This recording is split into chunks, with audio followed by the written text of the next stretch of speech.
Welcome to Let Me Fix This. Enjoy the video. In this video, I will show how to make egg roll at home.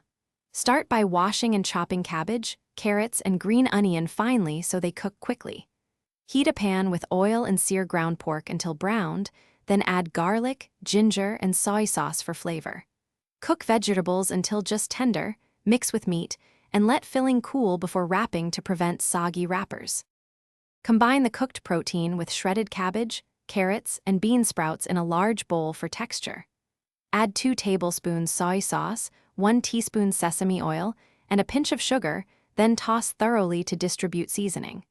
Cooling the filling for 5 to 10 minutes helps preserve wrapper crispness when frying. Keep a small bowl of water nearby to seal wrappers neatly during assembly for tidy, secure egg rolls.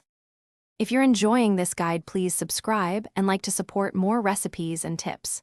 Quick recommendation: the Echo Dot smart speaker brings your kitchen to life with easy timers, voice-controlled music, and hands-free recipe help while you cook.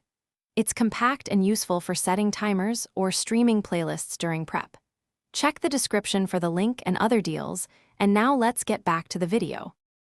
Lay a wrapper on a clean surface and place about 2 tablespoons of filling near one corner, leaving edges clear to fold. Fold the corner over, tuck sides in, roll tightly, and seal with a light swipe of water to keep it closed while frying.